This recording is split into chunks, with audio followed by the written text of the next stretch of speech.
আসসালামু আলাইকুম প্রিয় দেশবাসী। বিএনপির হোক, জামায়াতের হোক, জাতীয় বাড়ির হোক, যে কোনো দলের হোক, বাংলাদেশের জনগণ যখন আমরা সবাই একতা হও, এই সরকারের পাঁচামল লাথি দিয়ে নামার লাগবে। এরে নগদ একমাত্র করস ঠেক দেওয়া ছাড়া কোনো উপায় নাই। আর তোমরা যদি মুসলমান ভাই হয়ে থাকো, তাহলে আমরা আল্লাহু আকবার এই সুরটা দিবা আর একদিন তোমার লাশ ফেলাই যাবা। ওই মরণ দেখে ডরাইলে কোনোদিন দেশের সুখ শান্তি ফিরত আনতে পারবা না।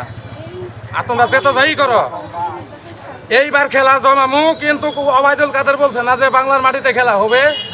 খেলা কাকে বলে ওবায়দুল 14 গোষ্ঠী মধ্যে কেউ দেখে নাই। এইবার খেলা হবে কচু কাটা খেলা। এইবার খেলা হবে কচু কাটা খেলা, কচু কাটা। দেখি পুলিশ প্রশাসন, সেনাবাহিনী, আর্মি, বিডিআর যাই কিছু আছে, তোমরা সরকারি লোক তোমরা থাকবে একদিকে, আমরা দেশের জনগণ আমরা থাকবো একদিকে। দেখুন তোমরা কথা বলে আর আমাদের সাহসের কথা বলে এইবারই তোমরা হতায় খেলার পরিচয় নেই। কারণ তোমরা দেশের অন্যায় করছো। তোমরা দেশের কোনো বিচার পথে, কোনো আইন পথে তোমরা আইনের লোক হয়ে কোনো কাজ করো নাই। তোমরা হয়েছে টেকার কাঙ্গাল, তোমরা হয়েছে টেকার ভগনি, 2 টাকার বিনিময়ে হাজারের কাছে বিক্রি হয়েছ। আমি আরেকদিন বক্তব্য দিয়েছিলাম, তোমাদের মাঙ্গে মনে ক্ষমতা দল না থাকে 24 ঘন্টার জন্য আমার কাছে দেশকে মিলে চালাইতে হয়। তোমাদের 5 to 5 সেকেন্ড টু সেকেন্ড আমি ওকে ওকে বোঝাই দিব। আমি খাস মূর্খ, আমার নাম আমি নিজে লিখতে পারি না, এটি আমার মনে দুঃখ। এরপরও মাথার ভেন স্মৃতি শক্তি আমি বিক্রি করি নাই। আমি যখন এই দুনিয়ার বাড়ি আসছি, জ্ঞান, মাথার বুদ্ধি সব কিছু আল্লাহ বাকি ঠিক আছে। আর একটা কথা, হাসিনা তোমার তো লজ্জা শরম থাকে, তুমি তো মৌজিবের তো এক পায়ে সুইতে তো বাইরে থাকে, তুমি মৌজিবের তালাকে ওই মিলে বাংলার মারি তুমি ছাড়ান দিয়ে ওই আবার তুমি ওই পাকিস্তানে ইলেকশন করো, নাই তো তোমার নিশ্চয় নাই। এবার তোমার জীবন মরণ খেলা হবে।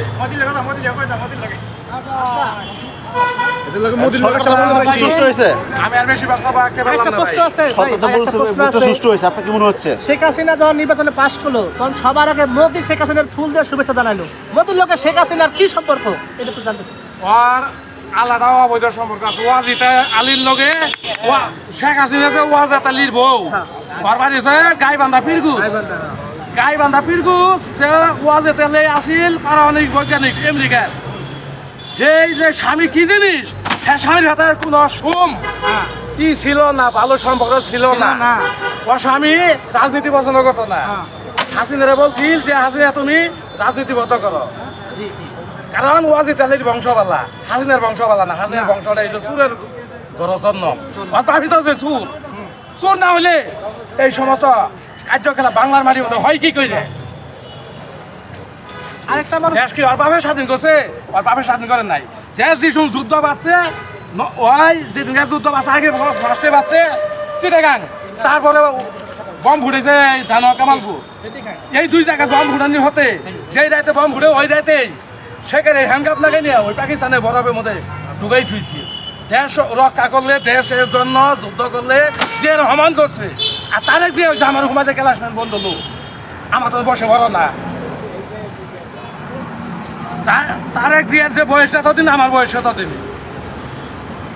কিন্তু জুতো দেখি নাই, নাতে থেকেও বাচ্চাদের কাছে আলাপ আলোচনা শুনছি। একবারে ছোট বাচ্চা ছিলাম, গেম বোঝার মতো গেম ছিল না। এবার কি আপনি ভোট দিচ্ছেন? এবার আমি ভোট দিই নাই। ভোট দিব কারে? ওই যে আকারা পক্ষী ঘুরে সোনা খুঁজা ঘুরে ওরে ভোট দিব আমি। আমি জাতের বলা বাপ দাদা মন্ডল বংশ ধরলো। 40-এর আগে হইতে আমার বাপ দাদা মন্ডলে গিরি কই যাইছে, মাথা ভরি কই যাইছে, যাই না হই না ওই কাফের ধরে।